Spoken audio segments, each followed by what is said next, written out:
Pues son las 10 en punto de la noche. Este lunes conocíamos que la Plataforma Representativa Estatal de Personas con Discapacidad Física, más conocida hasta ahora como PREDIF, cambiaba de nombre y desde ahora pasa a llamarse Impulsa Igualdad. Pero solo eso, el nombre, porque su función, que no es otra que defender los derechos del colectivo y fomentar la igualdad y la autonomía, se mantiene intacta.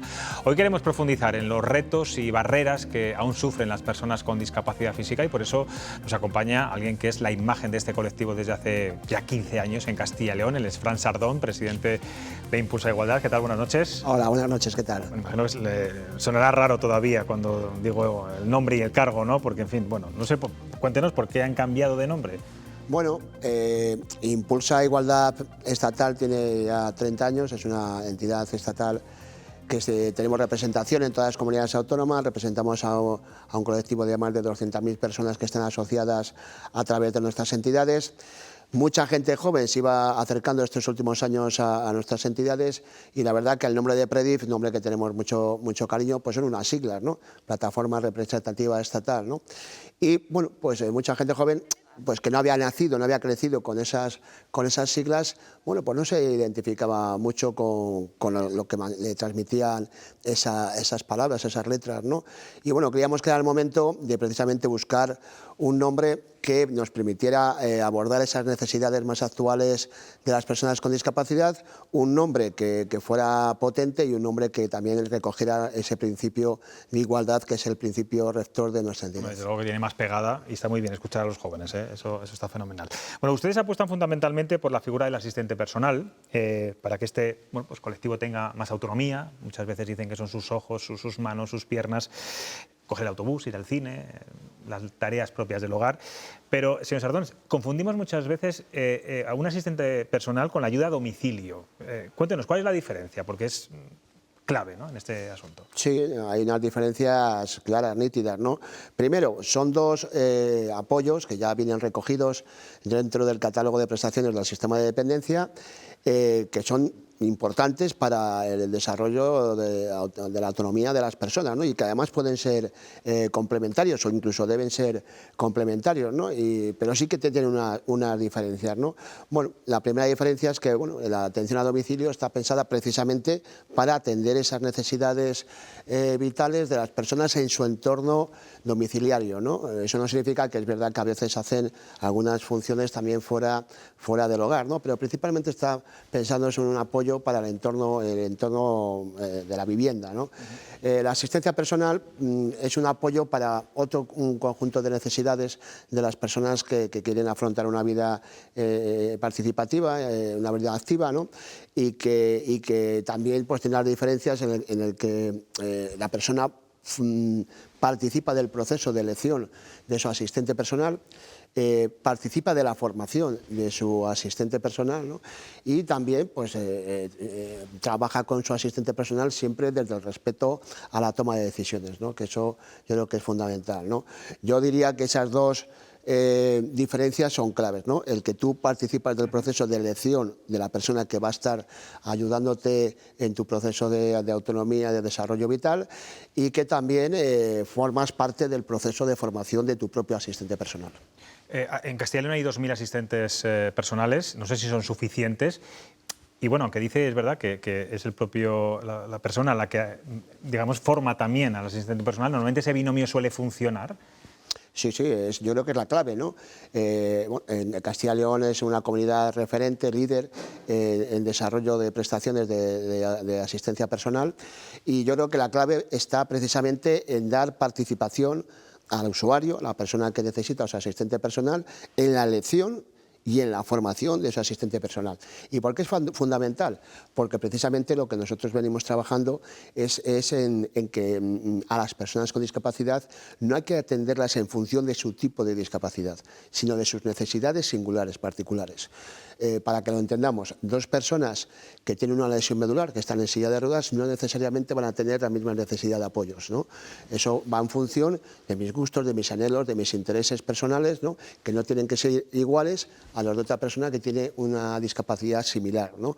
Por eso los apoyos, mi asistente personal, necesito formar parte de esa formación porque le necesito formar ad hoc a mis necesidades ¿Y 2.000 son singulares. suficientes en Castilla y León? ¿Se necesitaría muchos más? 2.000 es una cifra importante, significa que estamos en el buen camino, significa que somos la comunidad que más prestaciones estamos dando en España, pero sin duda alguna yo creo que el reto es en llegar a los próximos 5 años a cumplir, a que tengamos en esta comunidad más de 20.000 asistentes personales trabajando para las personas con dependencia. Usted hacía un llamamiento recientemente para que los hombres también puedan ser asistentes personales, que es un nicho de empleo, es un nicho de trabajo. Entiendo que es un sector que está muy feminizado, ¿no?, en estos momentos. Así es, ¿no? Yo creo que desde el punto de vista laboral es una oportunidad de empleo muy importante, precisamente también en el entorno rural, para personas incluso pues que se han quedado fuera del mercado laboral por diferentes circunstancias. Es verdad que el mundo de lo social, el mundo de la atención a las personas dependientes ha recaído históricamente en las mujeres, en las madres y en las mujeres, ¿no? Pero eso no significa precisamente que revirtamos esa situación, que equilibremos esa situación, porque muchos hombres también pueden y deben tener esa oportunidad de empleo en la asistencia personal. Nosotros, como damos capacidad de elección a que la persona dependiente pueda elegir a su asistente personal, la mayoría de las veces, si es un hombre, busca un asistente personal que sea hombre, ¿no? Y funcionan pues muy bien, claro que sí. ¿Están bien pagados los asistentes personales? Porque es verdad que a veces se quejan eso, de la precariedad laboral. Yo no sé si tendría que tener una formación más reglada para que fuera una figura profesional, digamos. Bueno, es una figura profesional, o sea, eso no quepa ninguna duda, ¿no? No es una figura amateur, tienen su código profesional y tienen su estatus laboral y se les paga según convenio, como no puede ser. Se refiere a una formación, a la formación. Que bueno, la formación, para que lo entendamos, la formación reglada no va vinculada en este caso a que ganen más o menos dinero. La formación que nosotros defendemos, en la que damos participación al usuario, significa que ¿quién va a formar mejor a mi asistente personal que yo? ¿Vale? Yo no necesito una persona que tenga conocimientos exhaustos en el ámbito de la enfermería, en el ámbito de los cuidados en salud, ¿no? Necesito una persona que entienda, que empatice conmigo, que entienda que tiene que respetar mi toma de decisiones, que sea una persona empática con mis necesidades vitales y que entienda que mis necesidades son diferentes a otra persona que tiene una discapacidad similar. Y solo yo voy a ser capaz de formarle en función de mis necesidades. Una formación reglada, pues no creo que conozca, una persona que forme parte de una formación reglada, no creo que conozca las necesidades particulares, por ejemplo. Claro. Voy a poner yo de ejemplo de Francisco Sardón, ¿no? Bueno, Francisco Sardón solo puede enseñar a su asistente personal, yo, no un profesor. Y el tema de la reforma, de la rebaja, de la reducción laboral, de la jornada laboral, ¿esto les puede afectar, entiendo? Bueno, somos un sector que también estamos muy profesionalizados y que somos también entidades que contratamos profesionales y que cualquier reforma laboral obviamente nos puede afectar. Nosotros también estamos organizados en una patronal del tercer sector, en el caso de Castilla y León, en nuestra patronal que es FEACEN, a nivel estatal en una patronal que se llama Igualis, que recoge a todas las entidades del ámbito del tercer sector. Más de 200.000 personas están trabajando en entidades del tercer sector y bueno, pues lo que sí que pedimos es que cualquier reforma laboral pues forme parte del diálogo y que participemos de esa reforma y vaya por delante que nosotros somos los primeros interesados en defender y que el trabajo, en este caso de un asistente personal, sea un trabajo de calidad. Si no hay asistentes personales, no hay asistencia personal. Está claro. Señor Sardón, hay una figura de la que se habla muy poco, más casi en la ficción y en el cine que en la realidad, que no está regulada, que es la del asistente sexual. Es un tema muy complicado, es una asignatura pendiente, yo creo que también de la agenda pública, porque a veces por ese afán de proteger a las personas con discapacidad física, digamos que también se les anula como seres sexuales. Hay una película en ese sentido que ha ganado varios Goya, que es La consagración de la primavera. ¿Qué le parece este asunto? Bueno, me parece un asunto que hay que abordar, ¿no? Muchas veces a nivel histórico se ha fomentado, se ha proyectado una imagen de las personas con discapacidad como asexuadas, como seres que no tenían ya placeres o sentimientos que tenían que ver con lo que entendemos como sexualidad, ¿no? Y yo creo que eso pues, es demoledor para el sentimiento y el desarrollo vital de una persona y el respeto hacia las personas, ¿no? ¿Qué ocurre con esta figura? Bueno, pues efectivamente muchas personas con grandes discapacidades tienen problemas, necesitan apoyos para practicar actividades sexuales, ¿no? Y ¿por qué no desarrollar una figura porque que les no es permita? alguien con quien tener sexo, sino alguien que te ayuda a tener sexo contigo mismo o con un compañero o compañera, ¿no? Exactamente, es una persona de apoyo. No es una persona con la que tú vayas a practicar sexo, ¿no? Y yo creo que es importante que hablemos de esto, además de una forma natural y normal, precisamente para erradicar esa imagen que se proyectaba de las personas con discapacidad, con otro tipo de discapacidad, ¿no? Que parecía que adquirías una discapacidad y ya por eso, bueno, pues había ciertos aspectos de la vida, como puede ser el sexo, que ya te dejaban de interesarte, y no es así. O no relacionarlo con la prostitución, que no tiene absolutamente nada que ver. No tiene absolutamente nada que ver, claro. Fran, usted lleva muchos años en una silla de ruedas. ¿Has visto en tus propias carnes cómo ha evolucionado las ciudades, la accesibilidad de muchas ciudades? ¿Cómo es Castilla y León en este sentido? ¿Todavía quedan muchas barreras que derribar? Sí, claro que sí, ¿no? Pero bueno, la accesibilidad, y siempre desde un criterio de visión de la accesibilidad universal, es un camino permanente en el que tenemos que seguir progresando y mejorando en todos esos sentidos, ¿no? Pero no cabe duda de que en los últimos 30 años pues hemos avanzado, hemos hecho avances muy importantes, ¿no? Nuestra comunidad, pues yo creo que es una comunidad que no está mal, que está bastante bien. En materia de accesibilidad hay que tener en cuenta que nuestra comunidad es una comunidad muy ruralizada y los medios rurales es precisamente donde quizás haya más dificultades, ¿no? Donde quizás no, seguro, ¿no? Y donde, por ejemplo, pues hay asignaturas pendientes como los transportes en el medio rural, que tienen que ser más accesibles para que las personas se puedan mover de unos pueblos a otros, donde hay servicios, o de los pueblos a las ciudades, donde ahí pues bueno, sigue habiendo alguna dificultad, ¿no? Pero no es una comunidad que estemos muy en desventaja respecto a otras comunidades, incluso me podría atrever a decir que respecto a otros países. Tuviste un accidente de tráfico Sí. bueno, cuando tenías 20 años, más o menos, ¿no? Yo no sé cómo fueron esos primeros momentos, Fran, al salir del hospital, si te sentiste protegido.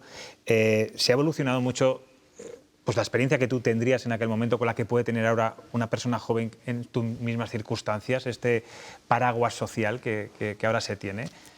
Sí, se ha evolucionado mucho. Tú fíjate, yo cuando tuve el accidente, pues mi entidad de referencia en el mundo de la discapacidad, que es ASPAIN, no existía en Castilla y León, ¿no? Y entonces, bueno, pues nosotros no teníamos entidades sociales que nos asesoraran, que nos pusieran en el camino para volver a recuperar nuestra experiencia y nuestra proyección vital, ¿no? Y todo pues era un poco ir a ciegas, ¿no? ¿Cómo lo hiciste?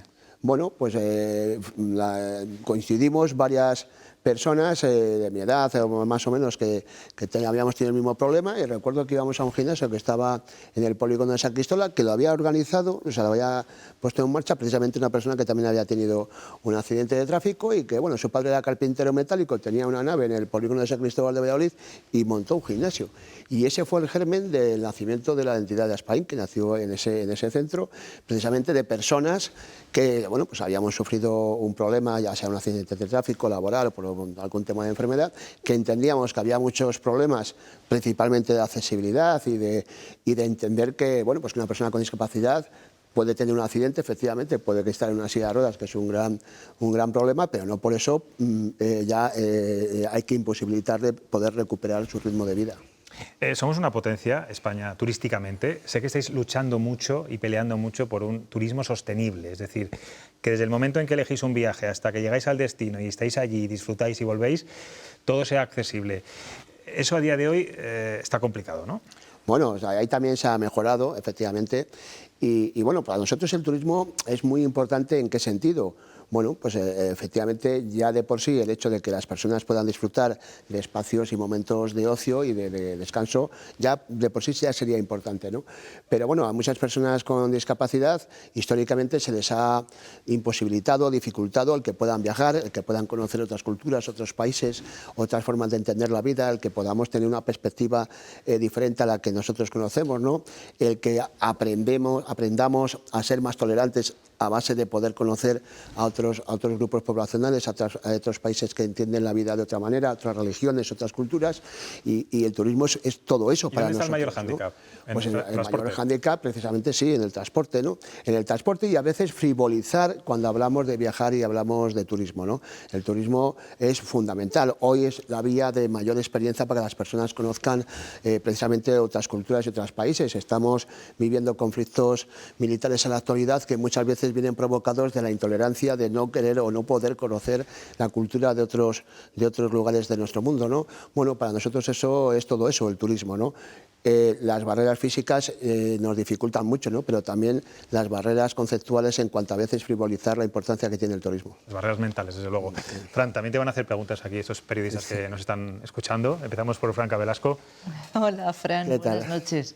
Pues que me alegro mucho de coincidir aquí porque nos conocemos desde hace mucho tiempo, pero hacía mucho que no te veía. Y perdóname que te tutee, pero yo he visto que a José Luis también le costaba. Usted y tú somos casi de la misma edad, ¿verdad? Y es complicado. Y tengo un recuerdo especial de una ocasión en la que no recuerdo qué fecha señalada celebrábamos, pero estuvimos recorriendo el centro de Valladolid con la prensa, el alcalde, precisamente para dar a conocer los problemas de accesibilidad, que ha sacado el tema ahora José Luis también. ¿Cómo ha evolucionado? Yo creo que esto sería casi, estoy por decir, una década atrás. No sé cómo ha evolucionado la accesibilidad en las grandes ciudades así de Castilla y León. Bueno, yo creo que ha evolucionado positivamente, que a veces no evolucionan al ritmo que se debiera, ¿no? Hay que entender que la falta de accesibilidad es el principal elemento de discriminación para todas las personas con discapacidad, no solo físicas, sensoriales, personas con discapacidad intelectual. Si hacemos una encuesta, actualmente nosotros las hacemos dentro de nuestros grupos de interés, y la no accesibilidad sigue siendo uno de los elementos por los cuales las personas se sienten más discriminadas, ¿no? Existe una ley, la Ley de Accesibilidad Universal del año 2017, que es de obligado cumplimiento en todo el territorio español, ¿no? A veces hay leyes que parecen que son de primer y de segundo orden, ¿no? A la hora de cumplirlas o de hacerlas cumplir, ¿no? Bueno, la ley de accesibilidad es una ley, la deberíamos de cumplir todos, y entiendo que las ciudades obviamente están progresando. ¿Cuál es la barrera, digamos, que más le cabrea a usted cada vez que a usted y a su colectivo cada vez que se enfrenta a ella? Pero ¿cómo puede ser que todavía a día de hoy esto esté aquí? Si pues, podemos buscar un común denominador, ¿no? Sí, bueno, si tuviera que elegir alguna parte, sin duda elegiría el transporte, ¿no? Para nosotros sigue siendo a veces problemático, ¿no? La falta de transporte adaptado. En el medio rural, que es donde más quejas recibimos, quizás en las ciudades hay más oferta de transporte público, taxis, de poder también ir por tus propios medios, el vehículo, ¿no? Pero en el medio rural, las personas que con dependencia con movilidad reducida en el medio rural, la verdad que lo tienen todavía muy difícil. Ángel Quaresma. Fran, yo también hemos coincidido en los platos. Oye, yo quería preguntarte, yo sé que es muy complejo, pero creo que la respuesta va a ser positiva. En estos 10, 20, 30 años últimos, pon tú la fecha que quieras, ¿cómo ha evolucionado la integración laboral de las personas con? Yo sé que la pregunta es difícil, pero creo que la respuesta va a ser positiva. Bueno, pues ahí también la verdad que se ha evolucionado positivamente, ¿no? Hace 30 años era raro que las administraciones públicas, la empresa privada, ¿no? Entendiera que una persona con discapacidad quería trabajar, le sorprendía, ¿no? La sociedad estaba preparada, pensaban que bueno, a nosotros nos tenían que atender desde el punto de vista, digamos, médico-rehabilitador, desde el punto de vista desde la salud, ¿no? Del ámbito de la salud, ¿no? Pero trabajar pues, no les resultaba algo chocante para el conjunto de la sociedad, ¿no? Bueno, trabajar para nosotros es del mismo interés que para cualquier otro ciudadano, es la vía de mejor inclusión e integración social que puede encontrar cualquier persona. Para nosotros también, ¿no? Con lo cual, pues es fundamental, ¿no? Se ha evolucionado positivamente. En esta comunidad, además, hay leyes que promueven y que facilitan la contratación de personas con discapacidad en todos los ámbitos, en el ámbito de la empresa privada también, en la administración pública hay obligaciones que las administraciones públicas tienen que cumplir, se tienen que seguir aplicando políticas de discriminación positiva en este sentido, y me atrevería a decir que bueno, pues nos sentimos orgullosos de lo que estamos haciendo, pero también ahí pues llamo al tejido empresarial a que siga contando con las entidades del tercer sector, porque nosotros vamos a querer lo mejor para nuestros trabajadores, pero también queremos que las empresas empresas se sientan satisfechas con la productividad de las personas con discapacidad. Ana Pedrero. Voy a hacerte un 3 en 1 muy rapidito. Una vez estuve en silla de ruedas 1 mes y pico, luego te cuento cómo. Y fíjate, una cosa que me llamó mucho la atención, aparte de las barreras arquitectónicas que puede haber, ¿no? Que por cierto, el día anterior se había presentado el plan director de Zamora, que lo hizo una amiga mía que es arquitecto, que está en silla de ruedas por un accidente en el mar. Y resulta que a mí una cosa que me llamó mucho la atención, fíjate, fue vivir desde abajo. No sé si es algo como que creo que no somos conscientes, la gente que estamos de pie, de que nos ponemos a conversar y cuando hay una persona sentada, a mí es que es una cosa que me llamó muchísimo la atención, que de repente te ves sentada y como que vives en otro nivel distinto de, ¿sabes? A mí eso me llamó mucho la atención, como aislamiento a veces de personas en silla de ruedas. No sé si esa sensación la tenéis. Y te quería hacer también una pregunta, a lo mejor, que va con lo económico. Muchas veces personas con discapacidad necesitan en casa de... Nosotros tuvimos un caso muy, muy cercano de Luislo, que era delineante, terminó pintando con la boca, ya falleció, y requería de una maquinaria en su casa pues muy cara, grúas, etc, etc. En aquel entonces no había de verdad absoluta. Su mujer tuvo que dejar de trabajar para atenderle porque eran 24 horas, iba siempre con respirador y demás. En el tema económico, ¿cómo están las ayudas para ese material que suele ser siempre muy caro, ¿no? Y la última, yo no sé si vosotros también incluís a enfermos de ELA en la asociación. Pues bueno, como se ha visto que la ley de ELA haya quedado pospuesta 4 o 5 veces sobre la mesa por darle prioridad a otras leyes, pues por ejemplo como la del CSI, que fue algo que provocó, desde luego en la Asociación de Enfermos de ELA, muchísimo cabreo, ¿no? Porque era gente que se ve muy limitada y una ley que iba a posibilitarle mucha integración y mucha ayuda se ha quedado aparcada. Bueno, pues por contestarte por la última pregunta, que me parece fundamental. Bueno, yo creo que precisamente nuestros políticos, la política con mayúsculas, tiene que ir dirigida a los ciudadanos que más difícil lo tienen, ya no solo para formar parte de esta sociedad, sino para tener un mínimo de calidad de vida. No cabe ninguna duda que las personas afectadas por la ELA, que es una de las enfermedades más tremendas que puede tener una persona, pues los efectos son demoledores, ¿no? Bueno, el que se haya propuesto una ley, desde luego, no es grato ni para este colectivo, ni dice mucho de nuestro conjunto como sociedad. Y en ese sentido, bueno, pues reivindicar precisamente que hay muchas formas de hacer política y una que tenemos que luchar todos por ella, al margen del partidismo, es fomentar leyes que generen respeto y calidad de vida precisamente para personas que lo tienen muy, muy difícil, como los afectados de la ELA. ¿Qué es vivir en esa silla de ruedas? Bueno, pues son muchas sensaciones, ¿no? A mí me han preguntado muchas veces, digo, oye, ¿esto de la silla de ruedas se supera? Pues no, o sea, no hay un día que en fin, no te fastidie estar en silla de ruedas. Otra cosa es que aprendes a vivir, a desenvolverte en una silla de ruedas, ¿no? Pero bueno, no es algo que no haya un día que no te acuerdes de lo difícil que es estar en silla de ruedas, pues por muchos motivos, ¿no? Por barreras arquitectónicas, por ejemplos como los que tú estás comentando. Yo vengo ahora de un acto y bueno, pues bueno, cuando hay mucha gente, bueno, se te echan un poco encima y tal, bueno, tienes que andar ahí un poco casi defendiéndote, ¿no? Y bueno, pero bueno, se puede tener una vida de calidad. Entidades como Impulsa Igualdad trabajamos en ese sentido y hay que mandar un mensaje de esperanza siempre a cualquier persona que, bueno, por un motivo u otro esté en una silla de ruedas, que se puede vivir y se puede tener una vida en plenitud, ¿no?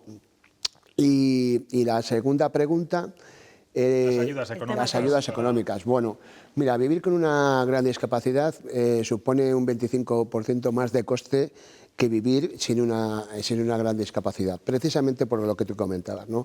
Ayudas técnicas, ayudas también en el ámbito de la farmacología, etcétera, ¿no? Adaptaciones a la vivienda, adaptaciones de tu vehículo. Es verdad que hay ayudas, pero no siempre cubren el 100% de estos gastos, ¿no? Por eso es fundamental que haya una coordinación entre las consejerías que forman parte de un gobierno, sanidad, servicios sociales, familia, igualdad, ¿no? Precisamente para que estas ayudas dejemos de llamarlas ayudas porque parece que al final pues es algo que forma parte de la, bueno, de la concepción a veces anterior de la misericordia, que hay que apoyar a las personas que tienen problemas. No, es un derecho vital, fundamental, el que promovamos el que las personas tengan ayudas en función a las necesidades particulares de cada uno. A veces serán ayudas técnicas, fundamentalmente, ayudas también a la adaptación del hogar, ayudas al vehículo, ayudas como puede ser la asistencia personal. Las personas, para poder incorporarnos y tener una participación activa en la sociedad, necesitamos un conjunto de ayudas, de apoyos, ¿vale?, de inversión, para que nosotros también seamos un grupo social activo, productivo, y que una comunidad o un país, pues no creo que se pueda permitir el lujo de tener, en el caso de Castilla y León, más de 250.000 personas a las que no incorporemos de forma activa con nuestro conocimiento, con nuestro talento al desarrollo de esta comunidad, y este país tampoco se puede permitir tener 4 millones de personas que por falta de este tipo de inversiones no tengan una vida activa en nuestro país. Pues Fran Sardón, eres un ejemplo de superación. Empezaste en un gimnasio, en un polígono industrial, y fíjate dónde has llegado. Estoy viendo ahí el nombre, Impulsa Igualdad, me gusta el logo. El logo es buenísimo, Sí, es perfecto. Todo es muy bueno. Habéis acertado, desde luego. Adiós, Prediz. Bienvenido a Impulsa Igualdad y gracias de verdad por estar aquí en Cuestión de Prioridades. Muchas gracias a vosotros.